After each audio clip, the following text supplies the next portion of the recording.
네, 감사합니다. 이 시간 우리에게 주시는 하나의 말씀은 마태복음 21장 13절, 마태복음 21장 13절 신약성경 35면에 있는 말씀이 되겠습니다. 마태복음 21장 13절 신약성경 35면에 있는 한 절의 말씀 되겠습니다.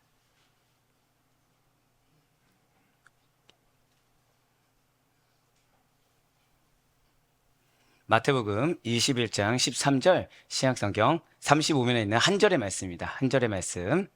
자, 우리 다 같이 한 목소리를 합독하도록 하겠습니다. 마태복음 21장 13절의 말씀입니다. 우리 다 같이 읽겠습니다. 시작.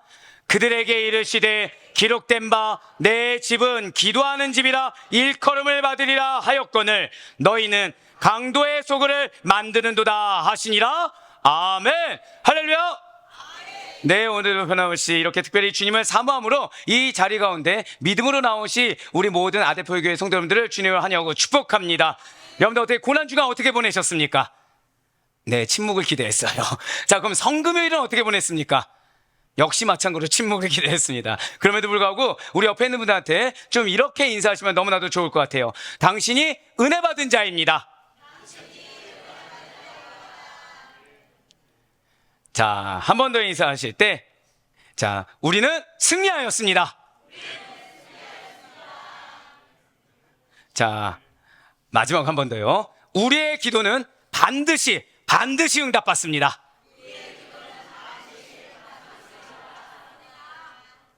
네, 그렇습니다. 사랑하는 성도님들, 지금 이렇게 우리가 옆에서 이렇게 인사 나누고 각자 고난주간을 어떻게 보내는지 그 차이는 좀 있을 수 있겠지만 이렇게 인사 나누는 바로 이곳은, 여러분들 계신 이곳은 어디입니까? 재미가 없어지네요. 예, 바로 이렇게 얘기하시면은. 자, 예, 정답은 그래서 여기 이렇게 썼어요. 하나님의 집입니다. 바로 이곳이 그리스도의 집인 줄 믿으시길 바랍니다. 진실로 예수님께서는 당신의 소유이자 당신의 권한 아래에 있는 교회를 방금 우리 권사님 말씀하셨던 대로 기도하는 집, 고백하실게요. 기도하는 집. 예, 기도하는 집이라고 말씀을 하셨다는 것이죠. 그렇습니다. 하나님의 임재가 가득한 교회예요. 자, 교회는 무엇이 가득해야 된다고요? 하나님의 임재가 가득해야 됩니다. 교회는 기도보다 앞서서는 안 돼요. 교회는 반드시 기도가 충만히 채워져 있어야 되고 어떤 행사 때만, 어떤 절기에만 이렇게 기도를 쌓는 것이 아니라 늘 항상 충만한 기도의 분량이 쌓여 있어야 되고 늘 항상 하나님의 깊이 있는 소통이 이루어져야 되며 그 가운데 연약한 자든 부한 자든 나약한 자든 강건한 자든 모두 다 고백하실게요. 하나님의 임재를 경험해야 합니다. 예, 맞습니다. 교회는 하나님의 임재가 가득해야 돼요. 예수님의 소유이자 그분의 권한 아래에 있는 성도들이 기도하기 위해 모인 기도하는 집, 그리고 하나님의 임재가 가득한 곳, 그곳이 성전이고 그곳이 교회인 줄 반드시 믿으시길 바랍니다. 진실로 예수님께서는 그렇기 때문에 나의 자신의 무언가를 가지고 나온 자를 기뻐하지 않습니다. 정확히 말씀드릴까요? 내 거를 가지고 나올 수 있겠죠. 하지만 그 나온 자리에서 내가 없어지고 예수를 가득 차야 된다는 거예요.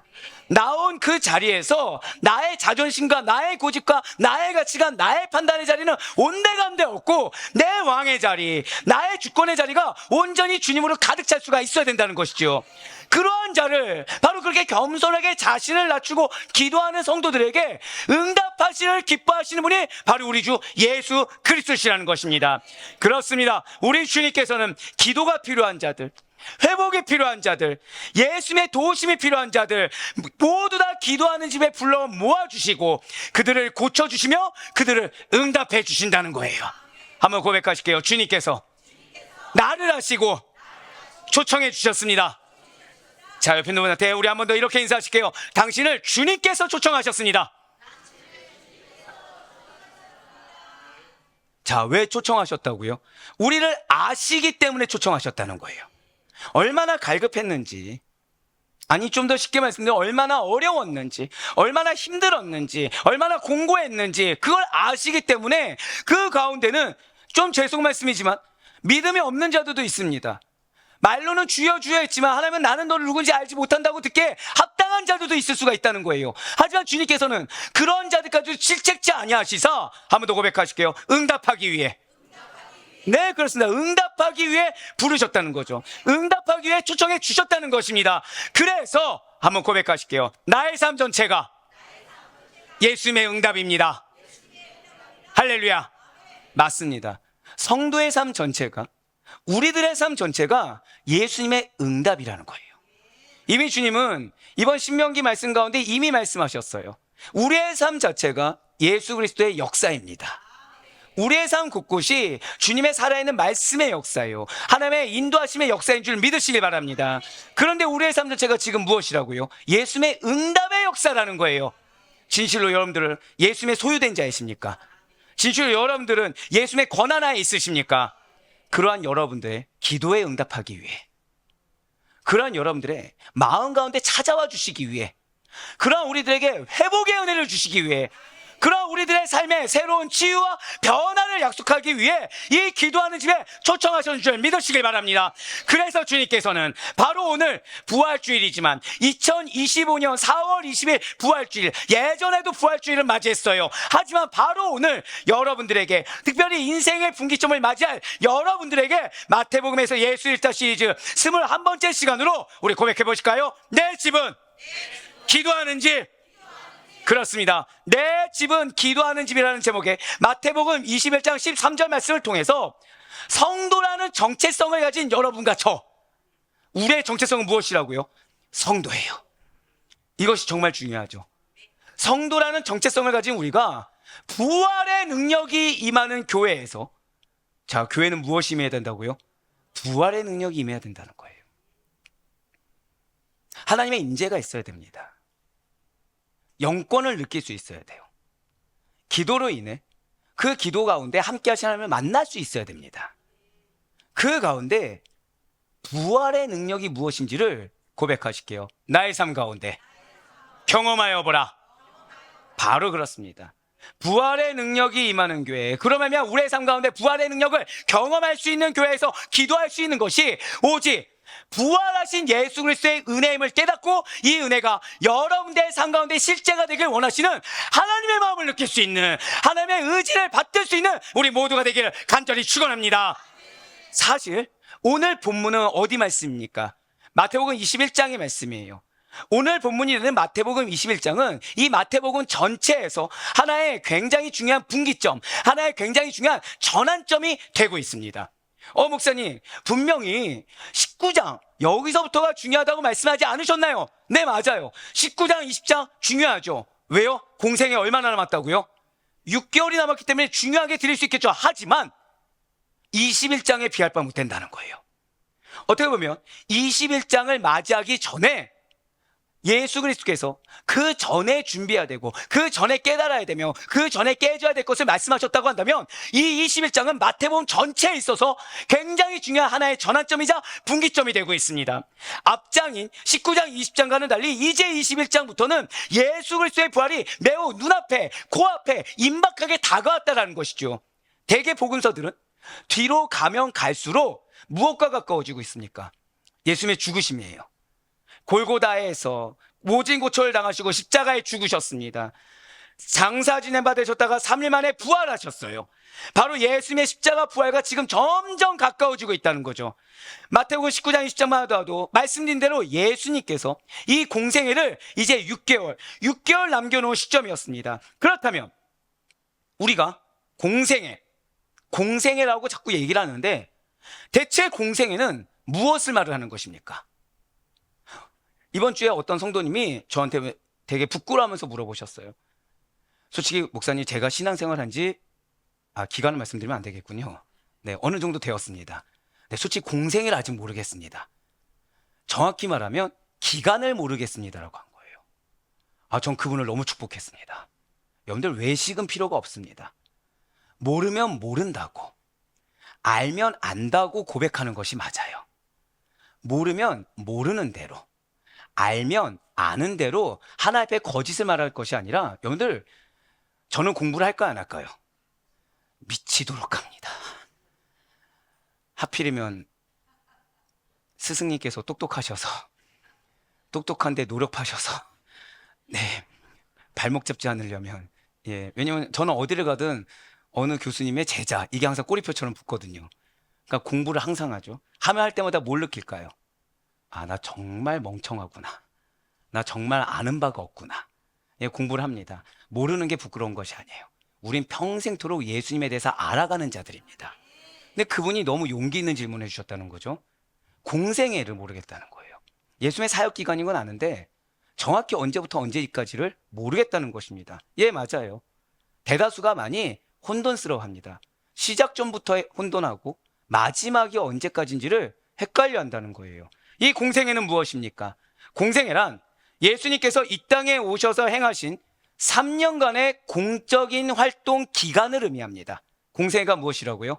3년간의 공적인 활동 기간을 의미하는 것이 공생애예요. 그럼 좋습니다. 이 기간은 언제부터 언제까지입니까? 예수님께서 광야에서 40일간의 시험을 마치시고 30살이 되었을 즈음에 세례 요한에게 고백하실게요. 세례를 받은 다음부터, 그때부터 시작인 거예요. 세례 요한에게 세례를 받은 다음부터가 바로 공생의 시작인 것입니다. 바로 누가복음 3장 22절과 23절의 말씀입니다. 성령이 비둘기 같은 형체로 그의 위에 강림하시더니 하늘로부터 소리가 나기를 너는 내 사랑하는 아들이라 내가 너를 기뻐하노라 하시니라. 예수께서 가르치심을 시작하실 때에 30세쯤 되니시니라. 사람들이 아는 대로 요셉의 아들이니 요셉의 이름은 헬리오. 아멘. 자, 이렇게 세례를 받은 그 다음부터 십자가에서 죽기까지 인류 구원을 위한 구속사를 완성하신 예수님의 공적 생애 3년간이 바로 공생애라는 거죠. 자, 그렇다면 예수님 십자가에 못 박혀 죽으셨어요. 자, 부활하셨습니까? 안 하셨습니까?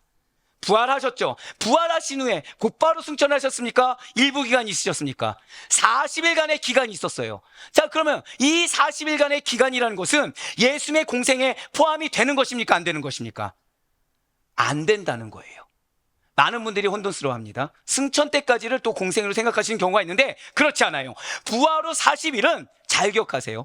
제자들에게 사명을 고취시키고 승천을 준비하시는 기간이었어요. 40일은 무엇이라고요? 제자들을 위한 겁니다. 제자들의 사명을 고취시키고 당신의 승천을 준비하신 기간이 40일이기 때문에 공생애에는 포함되지 않습니다. 그 가운데 마태복음 21장부터 27장까지가 바로 이러한 예수님의 공생애에 고백하실게요. 마지막 일주일. 예, 마지막 일주일을 기록한 것이 이 마태복음 21장부터 27장까지라는 것이요. 바로 고난주간에 일어난 일들을 기록하고 있다는 거예요. 왜요? 중요하기 때문에.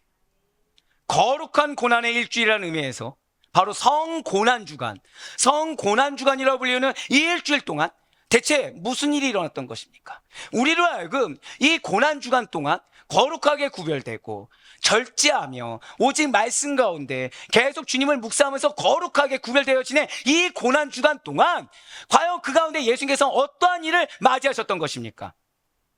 예수님께서 예루살렘에 입성하셨어요. 누가 기다렸습니까? 유대 종교자들이 기다리고 있어요. 그들과 충돌했습니다.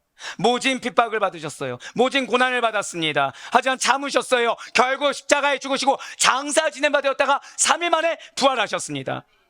이 가운데 오늘 본문의 배경이 되는 예수님의 성전 정화 사건, 예수님의 성전 정화 사건은 고난주간 첫째 날 예수님께서 예루살렘에 입성하신 다음 날인 월요일에 일어났다는 것이죠.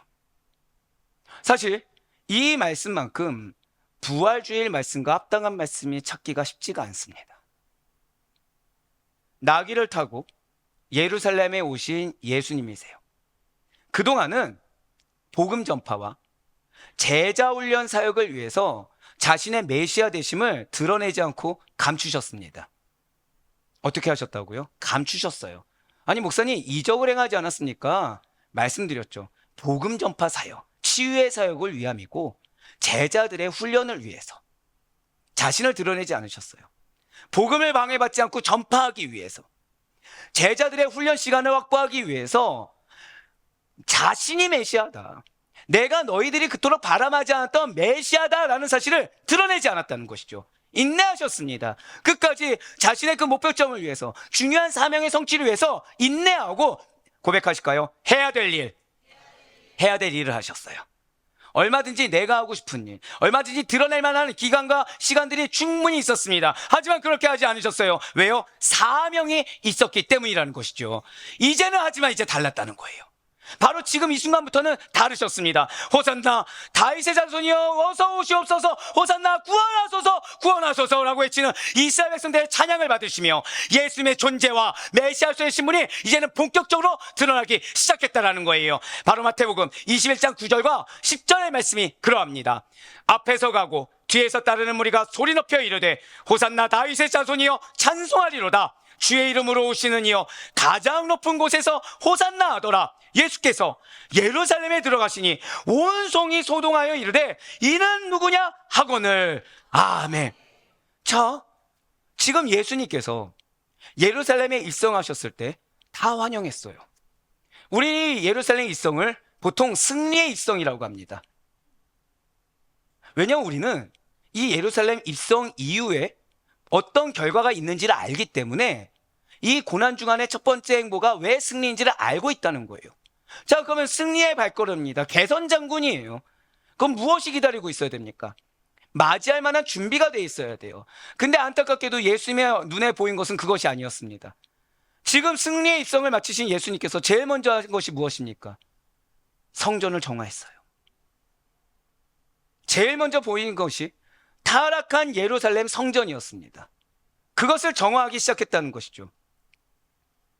이 예루살렘 성전은 다윗의 염원이자 하나님의 영광이 깃든 솔로몬 성전에 이어서 세 번째로 지어진 것입니다. 여러분들, 이 성전을 아는 것이 우리가 오늘 받을 은혜에서 정말 중요해요. 우리가 흔히 아는 성전 정화 사건과는 무게감이 다릅니다. 이거는 정말 깊이 있게 아셔야 되는 부분이라는 거죠. 자, 지금 예루살렘 성전이 몇 번째라고요? 세 번째 성전이에요. 제1성전이 솔로몬 성전이에요. 제2성전이 수르바벨 성전입니다. 그리고 제3성전은 고백하실게요. 헤롯이 지었습니다. 이걸 기억하셔야 돼요. 누가 지었다고요?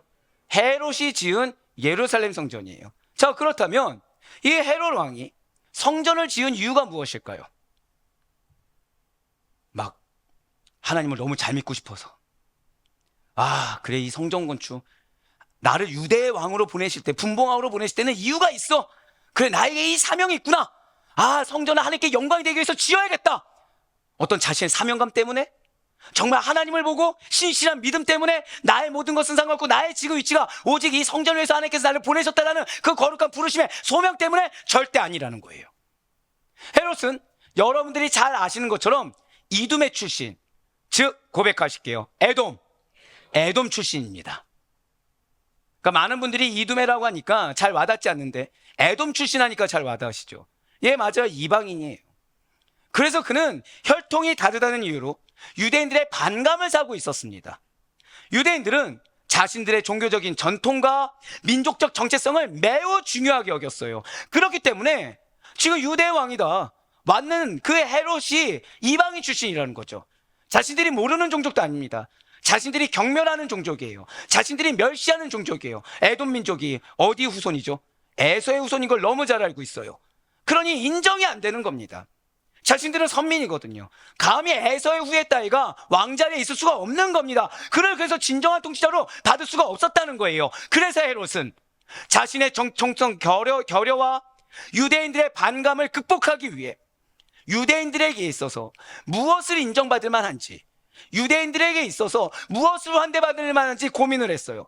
그랬더니 무엇이 떠오른 것입니까? 성전이 떠오른 거예요. 아, 유대인들에게 있어서 가장 신성한 장소라고 여겨지는 예루살렘 성전, 이 성전을 화려하게 재건해야겠다. 이거는 나의 정통성을 뛰어넘고도 남을 거야.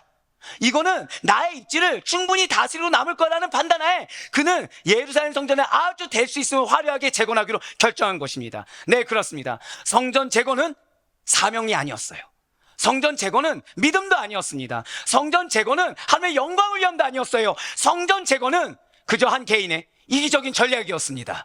유대인들의 종교적 자긍심을 자극하고 자신, 능력 없는 자신, 이방인에 불과한 자신을 유능한 통치자이자 유대인들의 적극적인 후원자로 보이기 위한 이기적인 전략이었어요. 그렇게 유대인들의 환심을 사서 자신의 정치적 기반과 정통성을 더욱 굳건히 다지고자 했습니다. 그리고 이것을 통해서 로마 황제에게까지 더욱 충성스러운 통치자로 인정받고자 성전을 지었다는 것이죠.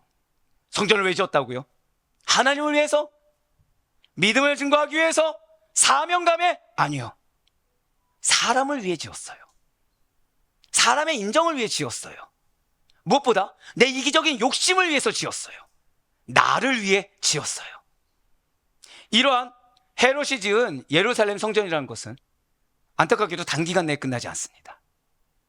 예수님께서 이 땅에 오시기 20년 전부터 착공해서 무려 고백하실게요. 80여 년. 얼마나 걸렸다고요? 80여 년씩이나 걸려서 건축되었어요. 예수님께서 성전을 더욱 정할 당시에도 보다 더 크게, 보다 더 화려하게, 자, 방금 제가 어떻게 표현했어요? 성전이 양이 안 차는 겁니다. 어떻게 해요? 계속 확장 공사, 계속 화려하게 리모델링, 계속해서 건축, 증축 공사를 계속해서 해 나갔다는 것입니다. 바로 요한복음 2장 20절의 말씀입니다. 유대인들이 이르되 이 성전은 46년 동안의 지었건을 내가 3일 동안에 일으키겠느냐 하더라. 아멘. 이 말씀을 많이들 오해하십니다. 그러니까 성전을 46년 동안 완공을 했는데 너가 어떻게 3일 만에 지느냐가 아니에요. 지금 46년을 지어도 완공이 됐습니까? 안 됐습니까? 안 됐는데 너가 어떻게 3일 만에 완공하겠냐는 비웃음이라는 것이죠. 그렇습니다. 헤롯이 짓고 있는 예루살렘 성전이란 것은 예수님께서 오시기 전 20여 년 전부터 시작해서 예수님께서 성전 정화를 하실 때에도 약 46년간 계속해서 공사 중이었습니다. 거듭 확장을 계속해요. 끊임없이 건축합니다. 끊임없이 내부를 화려하게 꾸밉니다. 그러다가 BC 63년, 64년에 돼서야 겨우 예루살렘 성전을 완공하게 되었다는 것이죠. 그런데 이게 웬일입니까? 결국 고백하실게요. 7년 뒤인 BC 70년에 완벽하게 허물어지고 말 예루살렘 성전이라는 거예요. 몇 년 동안 지었다고요? 80년 동안 지었는데 몇 년 뒤에 무너져요? 7년 뒤에 무너집니다. 그런데 왜 믿음도 없는 자가, 그런데 왜 소명도 없는 자가, 그런데 왜 하나님의 영광이란 어떤 자신의 특별한 책무도 없는 자가, 그저 이기적인 인간의 욕심에 불과한 자가 어떻게 왜 이렇게 오랫동안 이렇게까지 크게 더 크게 더 화려하게 더더욱 화려하게를 외치면서 건축을 지속한 것입니까? 그것은 성전 건물의 크기와 제사 드리는 행위에 집착했기 때문이에요.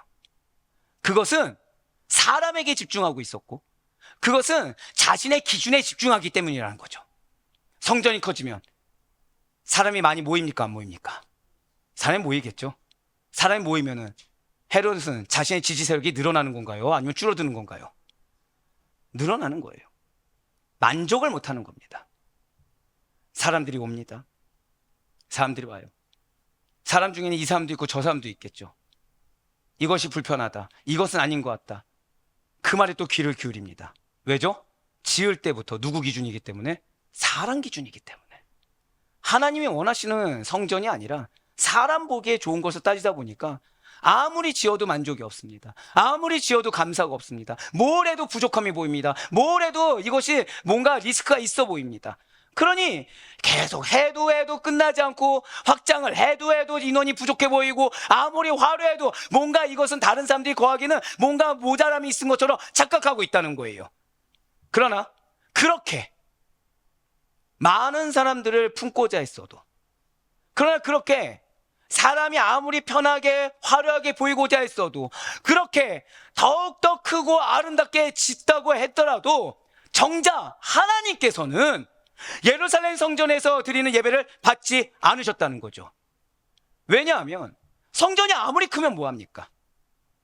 성전이 아무리 화려해지면 무엇합니까? 본질이 흐트러졌는데, 그 성전 안에서 드리는 예배 드리는 제사 드리는 유대인들은 오히려 하나님과의 관계가 악화되어졌고 신앙의 본질은 상실해 버렸습니다. 그러니 건물이 뭐가 중요하겠습니까? 그래서 하나님께서는 예루살렘 성전을 타락했다고 평가하셨고, 예수님께서는 강도의 소굴이라고 하시며 진노하셨다는 거예요. 사실 이 부분을 위해서 꽤 많은 연구를 했습니다. 꽤 많이 고대 근동사, 고대 문헌 다 찾아봤을 때 이거는 이로 입에 담기가 힘들 정도더라고요. 그렇다면 이러한 예루살렘의 성전의 타락상이라는 것이 어느 정도이기에 예수님께서는 강도의 소굴이라고 하시면서 이렇게 상을 뒤엎기까지 하신 것입니까? 오랜 세월 동안 확장 공사하고 리모델링하는 과정에서 각종 정치적인 계산과 이권 계획이 뒤섞여져서 더럽혀졌습니다. 누가 개입했을까요? 또한 성전 방문자들이 잘 제사 드릴 수 있도록 편의를 제공하기 위해서 성전세를 내기 위한 환전과 제사를 드릴 수 있는 제물의 구매까지 허락했습니다. 이러한 제사에 필요한 환전과 제물은 또 누가 독점했겠습니까? 안타깝게도 건축에 대한 정치적인 계산, 건축에 대한 이권 개입, 그리고 성도로 하여금 잘 제사할 수 있도록 편의를 제공하기 위해 마련했던, 그래서 그 좋은 의도로 만들었던 성전세를 내기 위한 환전과 제사를 드리기 위한 그 제물의 구매를 안타깝게도 하나님을 섬긴다던 유대 종교 지도자들과 제사장들이 독점하여 경제적 이득을 취했다는 거예요. 제사장들은 성전에서 판매하는 제물만을 통과시킵니다. 외부에서 가져온 제물은 아무리 극상품이라고 하더라도, 아무리 흠이 없고 율법에서 말한 그대로의 조건을 완벽하게 갖추었다고 하더라도 트집을 열어서 불합격처에서 돌려보내버립니다. 그러면서 성전 내 상업이라는 것은 불이하게 조장해버렸다는 거예요. 바로 마태복음 21장 12절의 말씀입니다. 예수께서 성전에 들어가사 성전에서 매매하는 모든 사람들을 내쫓으시며 돈 바꾸는 사람들의 상과 비둘기 파는 사람들의 의자를 둘러 엎으시고. 아멘. 아까도 말씀드렸다시피 이거를 당시 근동사하고 자세하게 찾아보시잖아요. 우리는 예수님께서 굉장히 진노하셔가지고 이런 행위를 했다고 보시지만, 저는 개인적으로 이 정도도 굉장히 신사적이었다고 저는 생각합니다. 이로 말할 수 없을 정도로 처참한 수준이었어요. 사실 예수님께서는 이렇게 성전에서 매매하는 모든 자들을 내쫓으실만 했습니다. 뒤엎으실만 했다라는 거예요. 왜냐하면 앞서 말씀드린 대로 이 성전의 상거래라는 것이 매우 불합리하고, 인간들이 보기에도, 믿지 않는 자가 보기에도 어떻게 저럴 수 있냐라고 지탄할 만큼 매우 불합리했고, 믿음 있는 자가 보기에는 하나님이라는 절대 없을 만한, 하나님을 믿지 않는 자가 행해도 이렇게 하지 않을 만한 불의한 행동이기 때문이었다는 거예요. 예를 들면 가난한 사람들은 주로 제사에서 비둘기 한 쌍을 제물로 사용하였습니다. 자, 그러면 이러한 비둘기 한 쌍을 얼마를 받고 팔았을까요? 고백하실게요. 80배. 얼마를 받았다고요? 시중가의 80배를 받았습니다. 그리고 그들이 재물을 가져왔겠죠. 재물 가져온 것을 그쪽에서 사는 거는, 왜 돌려보내면 죽게 되니까 사는 거는 얼마를 받았을까요? 절반 이하의 가격도 못 받았어요. 이러한 폭리의 상당 부분은 누구에게 돌아갔겠습니까? 바로 제사장에게 돌아갔다는 거예요. 폭리의 3분의 2 이상이 제사장에게 돌아갔습니다. 몇 배의 3분의 2요? 80배의 폭리의 3분의 2가 제사장에게 돌아갔습니다. 이러니 예수님께서 성전의 타락하고 부패한 모습을 보고도 상을 뒤엎고도 남음했다는 거예요. 헤롯의 욕심이 있었습니다. 거기에 누구의 욕심이 또 들어가요? 제사장의 욕심이 들어가는 거예요. 그러니 건축이 끊길 수가 없습니다. 계속해야 되죠. 그러니 매매상들이 줄어들 수가 없습니다. 계속해야 되겠죠. 왜요? 80배 중에 3분의 2 이상을 제사장이 가져갑니다. 그럼 나머지는 누가 가져가요? 중간 매매상들이 가져가야죠. 다 무엇을 위해? 하나님의 영광을 위해. 다 무엇을 위해? 성도가 편안하게 예배드리게 하기 위해. 면목은 좋죠. 근데 그 안에 뭐가 있습니까? 더러운 도적과 같은 마음들이 있었다는 거예요. 탐욕스러운 강도와 같은 마음이 있었다는 거죠. 여러분들이라면 어떻게 하시겠습니까? 상관 없고 그만두시겠습니까? 아까 앞서 말씀드렸죠.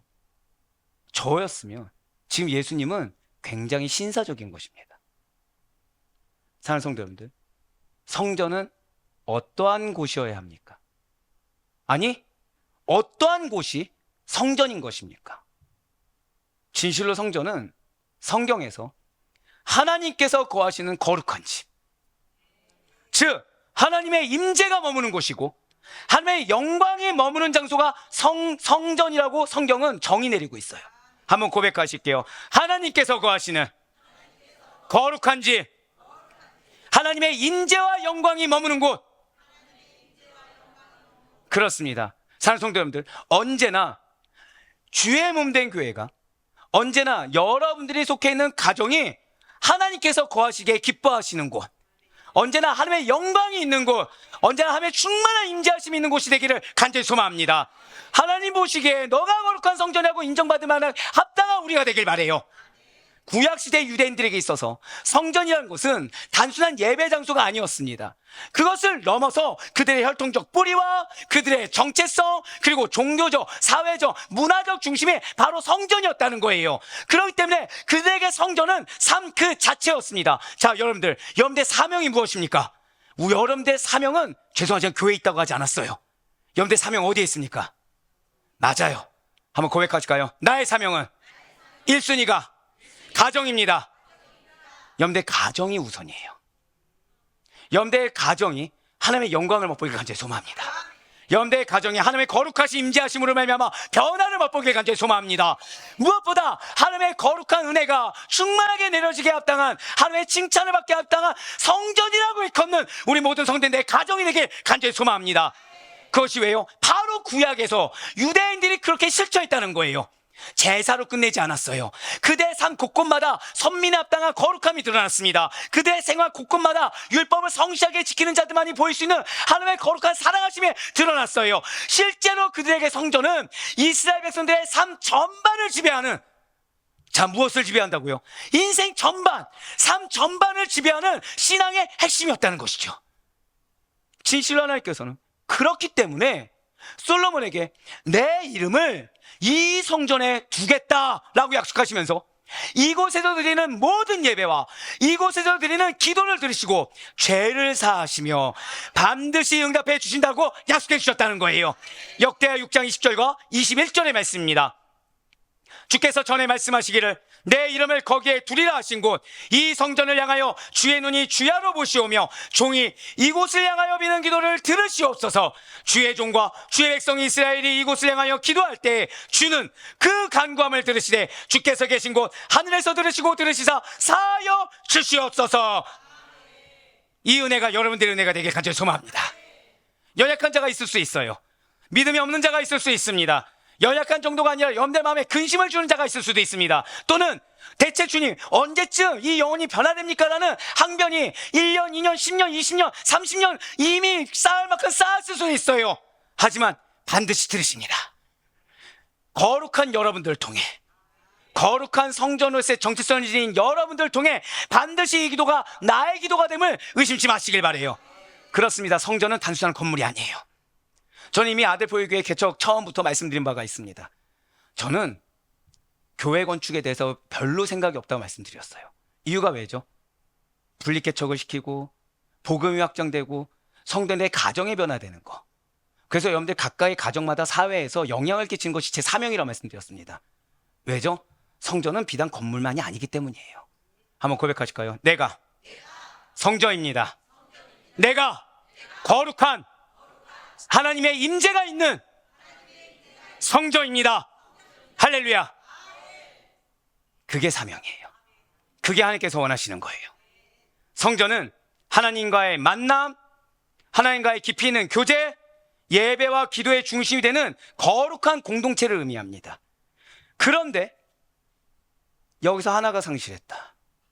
그러한 공동체에서 거룩이 상실됐다. 구별됨이 상실됐다. 그것은 이미 성전이 아니게 된 거예요. 아무리 예배의 행위가 거룩해 보인다고 하더라도, 여러 가지 형식이 늘어나고, 아무리 화려해지고 아무리 커지고 많은 예배가 있다고 하더라도 하나가 중요해요. 거룩함입니다. 거룩함이 상실되면 더 이상 성전의 정체성은 없게 돼요. 여러분들 고난주간 어떻게 보내셨습니까? 힘들지 않으셨습니까? 괴롭지 않으셨습니까? 왜 힘들죠? 거룩을 지키기가 힘든 겁니다. 믿음을 지키기가 힘든 거예요. 시도 때도 없이 허다한 영적 공격이 나로 말미암아 나의 믿음 없음을 드러내고, 나로 말미암아 거룩하지 않은 생각들, 이기적인 생각들, 인간적인 생각들이 끊임없이 솟아오르게 만들기 때문에 힘든 겁니다. 왜 힘들죠? 그게 정답이 아닌 걸 알기 때문이라는 거예요. 차라리 모르면 이게 문제인지 모르고 애따 모르겠다 하고 넘어갈 겁니다. 근데 문제는 이젠 답을 알아버렸다는 거예요. 이젠 사명도 알아버렸다는 거예요. 이젠 내가 내뱉는 말에 뭐가 문제인지를 우리가 알아버렸다는 거죠. 내 얼굴 표정까지도 뭐가 문제인지를 알아버렸습니다. 그래서 괴로운 거예요. 왜요? 거룩을 지키자니 너무 힘들고, 거룩하지 않고 모른 척하는 길은 너무 쉬운데, 그러자니 말씀이 너무 지엄한 겁니다. 하지만 사랑하는 성도님들, 그것이 은혜이라는 사실을 잊지 마시길 바래요. 주님은 우리가 지금 그것을 갈등했다고 뭐라고 한 것이 아니라, 그럼에도 불구하고 지금 말씀을 주고 계세요. 거룩하게 구별돼야 된다고 말씀하고 계십니다. 주의 몸된 성전답게 있어야 된다고 말씀하고 계시고, 그 가운데 하나님께서 함께 하신다고 말씀하고 계신 거예요. 그렇습니다. 진실로 예수님께서는 당신의 육체를 가리켜서 성전이라고 하셨어요. 바로 이것입니다. 우리가 거룩해지는 거, 우리가 온전히 응답받을 수 있는 거, 우리가 온전히 하나님의 기쁨 가운데 나 역시도 이렇게 구별된 성전으로서 하나님의 충만한 임재하심과 그분의 영광을 경험할 수 있는 거, 오직 예수 그리스도를 통해서만이, 오직 예수 그리스도를 통해서만이 가능하고 참된 예배를 드릴 수가 있다는 사실을 잊지 마시길 바라요. 예수 그리스도를 통해서가 아니라 나를 통해서 예배를 드린다고 한다면 우리 마음 가운데 남는 것은 아무것도 없을 것입니다. 예수 그리스도를 통해서만이, 그분이 전부가 된 것이 아니라고 한다면 우리가 아무리 어다한 예배를 드린다고 하더라도 우리가 이 성전을 나가서는 또 똑같이 이전과 달라지지 않은 또 똑같은 삶의 반복을, 메비우스의 띠를 반복하듯이 반복하게 될 거예요.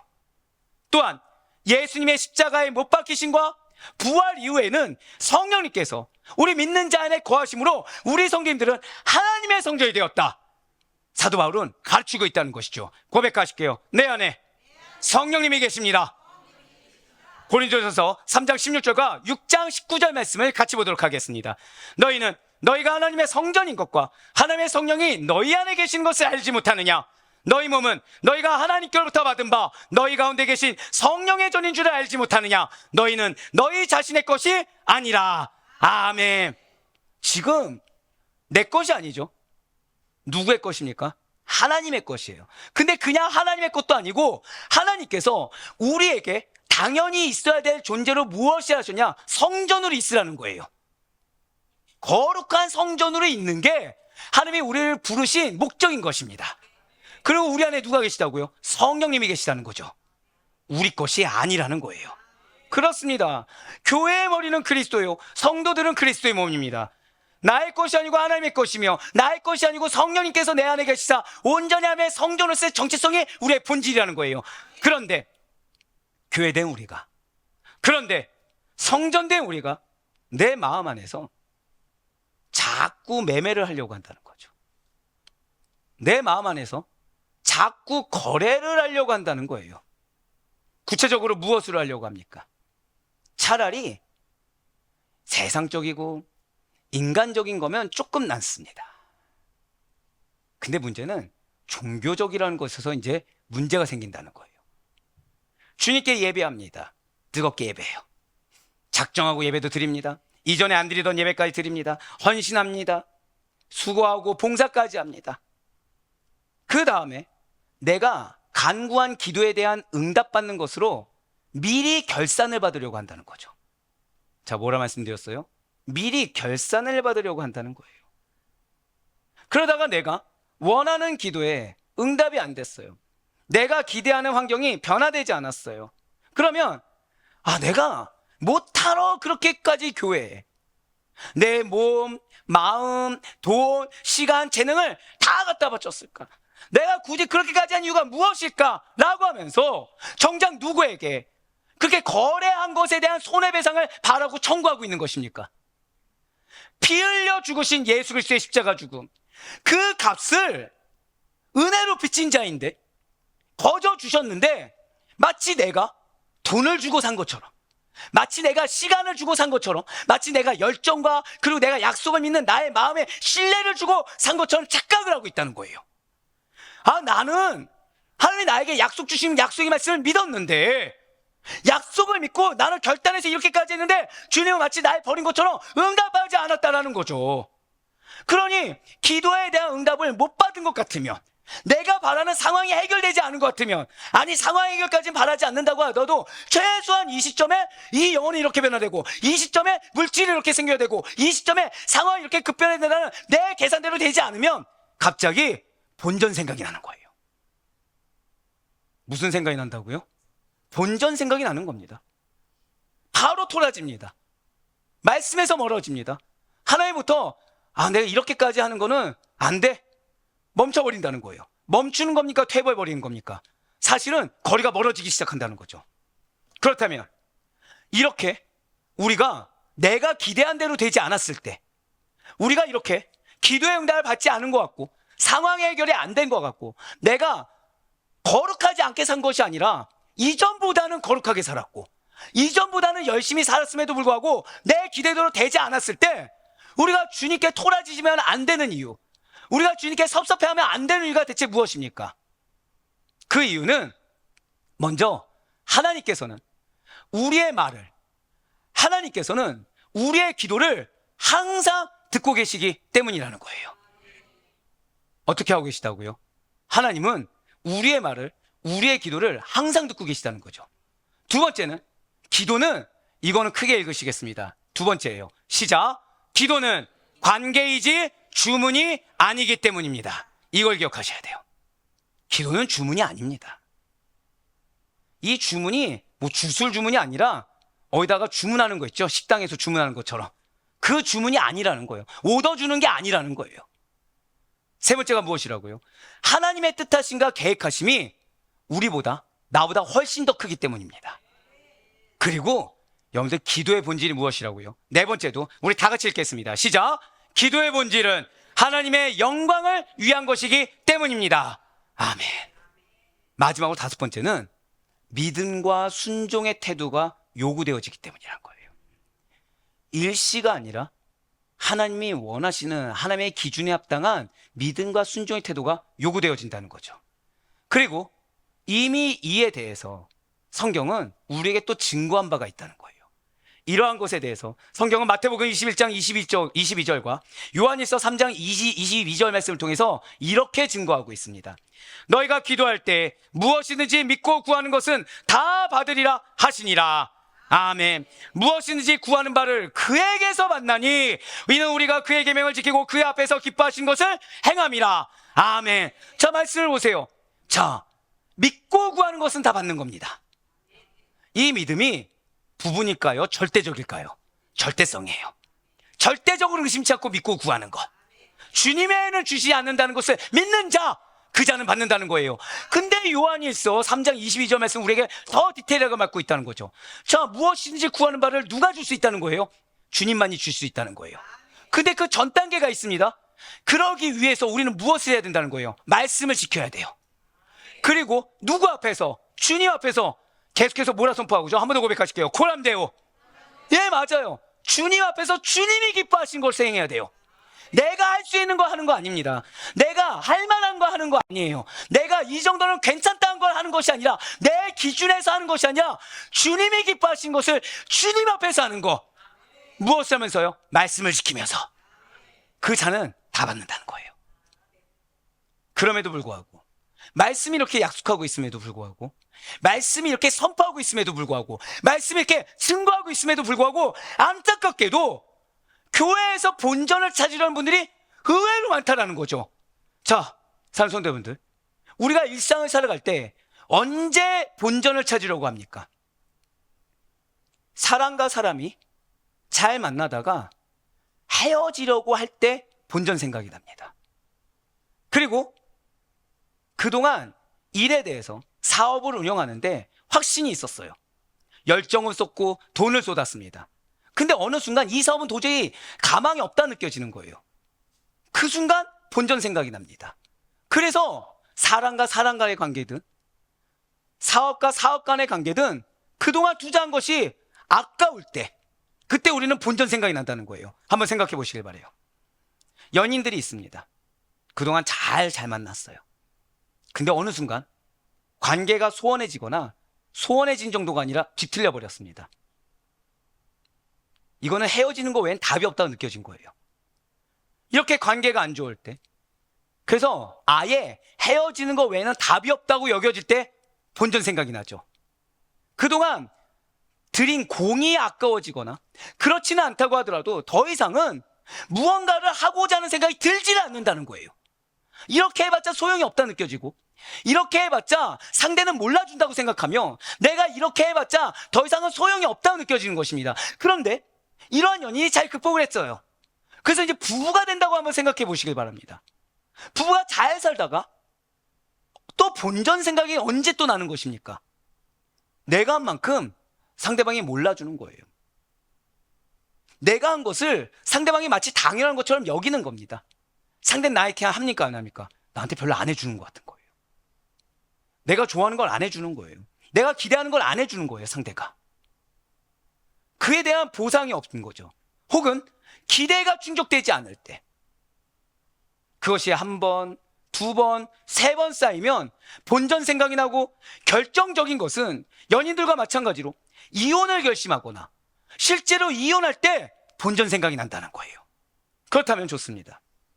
연인은 그런데, 부부는 그런데, 대체 왜 성도님들은 교회 열심히 다니다가도 은혜를 받으면서 열심히 다녀서 내가 이 사역을, 내가 이 봉사를 한번 해보겠다라고 작정을 하면서 예수님 사랑합니다, 주님 없으한데요, 정말 주님 안에서 기쁩니다라고 눈물을 흘리며 고백하다가도 어느 순간 갑자기 마음이 어려워지고 어느 순간 갑자기 섭섭해지면서 본전 생각이 왜 갑자기 나게 되는 것입니까?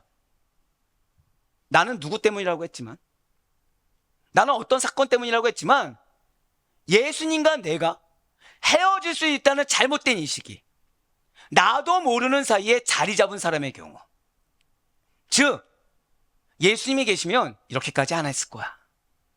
예수님 정말 살아계시면 나를 이렇게까지 내버려 두지 않았을 거야. 아니, 예수님 살아계신데 어떻게 저 사람이 저렇게 떵떵거리며 잘 살고 나한테 상처 주는데 저렇게 잘 먹고 잘 살 수가 있어? 아, 예수님 살아계시면 내 노력에 대한 보상을 해주셔야지. 아니, 내가 지금 바깥 일할 것도, 내 가정까지도 챙겨주고 직장까지도 챙겨주고 내가 교회에 이렇게 충성하고 실다 했는데 겨우 나한테 온 게 이만큼이라고? 라고 하면서 더 이상은 기도해도 소용없다, 봉사해도 소용없다, 예배 소용없다 라고 여겨지면 본전 생각이 난다는 거예요. 말로는 아니라고 하지만 내가 원하는 결과물이 없으면 이미 입술과 표정으로 내 상태가 안 좋은 것을 티를 내면서, 자, 이제는 주님이 알아주어서 나를 위로하고, 이제는 주님이 좀 나를 알아서 어느 정도의 대가를 주실 때가 되었다고. 그렇지 않으면 내 얼굴 보이시죠? 내 말 들리시죠? 나 더 이상은 안 할 겁니다. 나 더 이상은 못 할 겁니다. 내가 왜 이런 대우 받아야 됩니까? 내가 왜 언제까지 나만 희생해야 됩니까? 라면서 마치 본전 생각이 난 헤어질 사람처럼 마음 먹고 행동해버린다는 거예요. 누굴 대상으로요? 하나님을 대상으로. 누굴 대상으로요? 그리스도를 대상으로. 하지만 사랑하는 성도 여러분들, 이걸 잊지 마셔야 돼요. 우리는 어떠한 연인이나 어떠한 인간의 부부들처럼 피치 못할 사정과 어떤 인간의 변심으로 인해 감히 하나님과 헤어질 수 있는 존재가 결코 아닙니다. 죽을 때까지 함께 가고, 아니 죽음도 갈라놓지 못하며 영원히 함께 할 것이기 때문에 우리 이미 새벽 기도 동안 이 말씀을 위해서 주님은 여러분들에게 이미 누차 말씀해 주셨어요. 여러분들과 늘 항상 함께 하십니다. 여러분들이 하는 말을 다 듣고 계시다고 하셨어요. 어떤 말까지요? 하다못해 미워하는 말, 불신앙적인 말, 원망하는 말, 불평하는 말까지 다 듣고 계시다고 하셨어요. 예, 맞아요. 우리의 일거수일투까지 다 아시는 하나님께서 영원히 함께 할 것이기 때문에 우리는 감히 본전 생각을 절대 해서는 안 된다는 거죠. 아니, 마치 본전 생각하는 헤어질 결심한 사람들과 같은 내 마음과 행동을 보여서는 안 된다는 거예요. 내가 지금 주님한테, 지금 내 상황이 이렇게 급박하고 내 마음이 너무나도 힘들고 지금 내 환경이 어렵기 때문에 이 정도쯤은 꼭 받아야 된다. 이 정도쯤은 주님께서 내 삶 가운데 터치해 주셔야 된다. 이 정도쯤은 역사해 주셔야 된다는 것은 단지 지금 현재의 삶이 전부다라는 가정하에 서운하겠다는 거죠. 자, 우리의 가정이 무엇이라고요? 마치 지금 이 삶이 다인 것처럼, 이 삶 가운데, 이 짧은 인생 가운데 이 시간 놓치면은 더 이상은 안 되는 것처럼 그 가정하에 섭섭해지고 서운해지고 억울해지고 돌아지며 삐지게 된다는 거예요.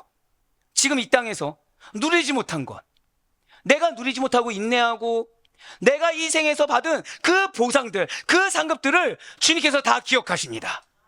그럼 그거 어디서 갚아주십니까? 그거 언제 갚아주신 것입니까? 잊지 마시길 바라요. 주님의 때에, 약속의 때에, 저 천성에서 언제든지 하나님께서 우리가 앞다가두고 여겨질 때 반드시 갚아주신 줄 믿으시길 바랍니다. 그러니 내 그릇이 이만해요. 내가 원하는 건 이만한 거죠. 이거 주시면 나 어떻게 됩니까? 깨지게 되겠죠. 좋은 의미의 깨짐이 아니라 산산조각 나겠죠. 주겠습니까? 여러분들 자녀가 유치원생일 때 5살, 7살 때 나는 내 자녀한테 한 1억 줬다. 용돈 쓰라고 1억 줬다. 있으십니까? 1억이 저도 없습니다. 있다고 가정하고요. 왜 안 주죠? 그 정도 돈을? 그게 독이 될 거 알거든요. 지금이야 좋고 흥청망청 쓰겠지만 그 아이가 장성하면 장성할수록 그 돈은 어떻게 되죠? 이걸 생각하셔야 돼요. 분수에 맞지 않는 은혜, 지금 합당하지 않은 은혜는 우리에게 독이 됩니다. 우리를 우리보다 더 잘하시는 주님이세요. 그렇기 때문에 우리를 먼저 준비시키십니다. 그리고 당신의 때에 반드시 응답을 약속해 주셨어요. 그것을 믿는 자는 모든 것이 응답됨을 경험하지만 그것을 믿지 않는 자는 매번 반복되고 도돌이표 생활을 할 수밖에 없다라는 거예요. 그러니 우리가 부활하여 주님과 함께 영원히 살 것이다. 한번 고백하실까요? 부활신앙. 그 부활신앙이 없으면 예수님과도 헤어질 수 있다. 예수님도 역사하지 않을 수 있다라는 절대해서는 안 되는 과정을 하게 되고, 우리의 인생은 현생뿐이라고, 현실이 있어야 나중에 있다라고 스스로 착각하여 섭섭해하고 서운할 수밖에 없다라는 거예요. 절대로 그래서는 안 됩니다. 여러분과 저에게 예수님, 나는 그 능력의 이름을 믿습니다라는 고백은 있지만 예수님과 영원히 함께 살 것을 믿는 부활신앙이 없다고 한다면 결국 그 신앙은 반쪽이거나 온전하지 못한 것, 그래서 나 스스로가 주님, 나는 아직 응답받을 준비가 되지 않았습니다 라고 증거한 것에 불과한 것입니다. 이런 경우에 무엇이 급선물까요? 이런 경우에는 빨리 회개함으로 내 신앙이 회복된 것이 급선무예요. 이런 경우에는 빨리 회개함으로 부활신앙이 인식되고 부활신앙이 내 삶에 실제가 된 것이 급선무인 것입니다. 그러니 스스로도 인식하지 못한 상태에서 마치 주님과 헤어질 결심을 한 것처럼, 하나님 보시기에 그러한 것처럼 마음 먹거나 행동하지 마시길 바래요. 나 스스로가 선을 그어버리거나 나 스스로가 다른 사람 없는 자에서 원망하고 불평함으로 내 삶을 오염시키지 마시길 바랍니다. 진실로 기도의 응답은 성경이 약속한 바예요. 바로 시편 37편 4절과 5절 말씀, 히브리서 11장 6절 말씀입니다. 또 여호와를 기뻐하라. 그가 내 마음의 소원을 내게 이루어 주시리로다. 내 길을 여호와께 맡기라. 그를 의지하면 그가 이루시고 믿음이 없이는 하나님을 기쁘시게 하지 못하나니 하나님께 나아가는 자는 반드시 그가 계신 것과 또한 그가 자기를 찾는 자들에게 상 주시는 이심을 믿어야 할지니라. 아멘. 지금 뭐라고 약속하십니까? 주님께서 당신을 의지하면 반드시 이루신다고 하셨어요. 상 주시는 분이 있는 걸 믿으라고 하고 있습니다. 이 상이 내가 원하는 바로 그것이란 말은 아무데도 없어요. 그 상은 이 생에서 내가 원하는 때에 반드시 줄 것이다 라는 전제도 없습니다. 그럼에도 불구하고 지금 상 주세요. 그럼에도 불구하고 지금 응답해 주세요라고 조르다가 그것이 이루어지지 않으면 섭섭해하고 서운해하며 기분 나빠하고 언짢으면서 다시 원점으로, 아니 사실은 더 되바는 우리의 신앙이 아니길 간절히 소망합니다.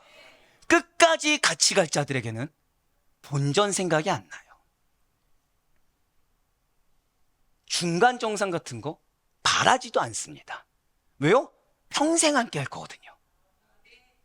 아시다시피 제가 하는 사역에 대해서 언제까지일까라고 궁금해하는 이렇게 교역자들, 선배 목사님들이 많습니다. 그럼 그분들의 말의 끝에 꼭 항상 그게 있어요. 아깝지 않아? 가족은 뭘로 먹고 살아? 이런 얘기를 합니다. 근데 저는 그 질문이 이상해요. 여러분들은 제 양입니다. 한 명만 큰데? 한 명만 큰데? 갑자기 의구심이 확 드는데? 자, 이럴 때 뭐 하라고요? 회개. 본전 생각날 때 뭐 하라고요? 회개. 내가 지금 성도 전체를 했는데 한 명만 컸다. 이런 생각 들면 회개. 본전 생각이 안 나죠. 왜냐면 끝까지 함께 할 것이기 때문에. 끝까지 할 것이기 때문에 지금이 별로 중요하지 않아요. 저에게 여러분들뿐만 아니라, 죄송합니다, 제 스승님도 계시죠. 김성욱 교수님이 그래요. 항상 감사함이 있습니다. 평생 갚아도 갚지 못할 은혜를 받았어요. 왜냐하면 제가 아무것도 없을 때도 붙잡아 주셨고, 제가 위기일 때도 붙잡아 주셨고, 제가 흔한 말로 잘 이렇게 풀릴 때도 언제나 변함없이 계셔 주셨습니다. 어떠한 경우에서도 좋은 인생의 스승으로서, 멘토로서 함께 있어 주시고 힘이 돼 주셨어요. 당연히 평생 섬기는 게 당연하지 않겠습니까? 제가 무엇으로 섬긴다고 하더라도 본전의 본자는커녕 부족해 보이고 더 섬기고자 한다는 거죠. 시간이 지나면 지날수록 교수님께 받은 은혜 감사하면 감사하지 덜 감사하지 않는다는 거예요. 죄송하지만 세상의 스승과의 관계에서도 그럴진데 예수님은 말해 뭘 하겠습니까? 예수님이 우리에게 베푸신 은혜라는 것은, 여러분들, 우린 지옥에 갈 자들이었어요. 근데 구원해 주셨습니다. 우리는 어느 순간 구원이 너무 당연해졌어요. 근데 여기에 더해서 은혜를 계속 주십니다. 어느 순간 우리가 은혜가 너무 당연해졌어요. 세상의 스승관도, 세상의 양과 목자 관계에서도 본전 생각 안 나고 끝까지 함께 할 것이기 때문에, 의심치 않기 때문에 무엇을 쏟아부어도 아깝지 않은데 왜 예수님께 대해서는 아까워하시는 겁니까? 내가 한번 참는 것이 뭐 그리 크다고, 내가 좀 희생하는 것이 뭐 그리 대단하다고, 그렇게 나를 안 드러내면 안 되고, 그렇게 내가 지금 뭔가 소유물이 안 가지면 안 되고, 내가 어떻게 내가 원하는 대로 되지 않으면 안 된다는 그런 연약한 마음을 어떻게 가질 수가 있겠습니까? 감사하셔야 돼요. 정말 감사하셔야 돼요. 사랑하는 성도 여러분들, 우리가 잊지 말아야 될 진리가 있어요. 우리는 천국까지, 심판 때까지 내가 인식하든 인식하지 않든 예수님과 같이 간다는 사실입니다. 여러분들이 좋을 때나 좋지 않을 때 옆에 누가 계시다고요? 예수님이 계세요. 그 예수님이 여러분들 보고 뭐라고 하시겠습니까? 지금은 기도의 응답으로 뭔가 이렇게 이루어졌다고 한다면, 그렇게 보인다면 물론 축복이고 은혜처럼 느껴질 수가 있을 것입니다. 하지만 이 생에서, 지금 이 시간에서 중간 정산을 받으려고 하면 안 된다는 거예요. 과연 지금 내 옆에 계신 예수님이 저 심판대 앞에서, 저 천성에서 뭐라고 하시겠습니까? 우리는 무슨 낯으로 주님을 볼 수가 있겠습니까? 진실로 여러분과 저의 정체성은 인간 누구누구가 아니에요. 우리는 고백하실게요. 성전입니다.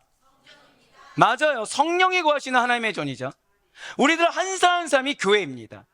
이러한 교회는 부활하신 예수님께서 승천하시고 오순절날 성령이 임하시면서 공식적으로 생기게 되었어요. 진실로 그리스도의 죽음이란 유대인 성전의 멸망을 의미하며 예수님의 부활은 새로운 성전, 즉 복음적인 교회의 태동과 발응인 것입니다. 그래서 오늘 본문이 너무 중요하다라는 거예요. 마태복음 21장 13절 말씀 다시 보시겠습니다.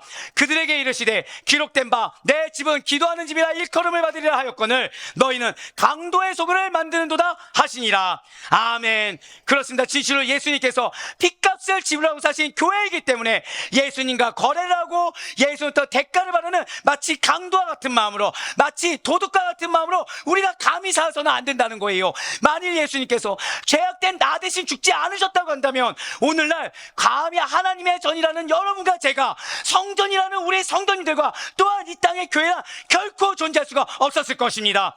예수님께서 다시 살아나셨습니다. 이 사실은 그 이름을 믿는 우리 모든 성도들이 예수님과 함께 영원히 살 것을 약속받았음을 확증해주는 선포인 것입니다. 더불어 여러분과 제가 영원히 사는 자들이 되어 그리스도 안에서 영속적 교회로 살아가야 할 책임, 무엇이라고요? 영원히 그리스도께 속해 있는 교회로 살아갈 책임이 있다는 것을 깨닫게 해준다는 거예요. 부활절은 우리로 하여금 승리했습니다, 기쁩니다. 여러분들 정말 기쁨이 있으십니까? 아니에요. 죄송하지만 없어요. 왠지 아세요? 이미 관념이 돼버렸거든요. 이미 매년 돌아오는 행사가 돼버렸거든요. 그런 우리를 주님께서 아시사 이 부활주일에 우리로 하여금 회개케 하십니다. 다시 한 번 더 깨닫게 하십니다. 다시 한 번 더 붙들고 나아가게 하신다는 거예요.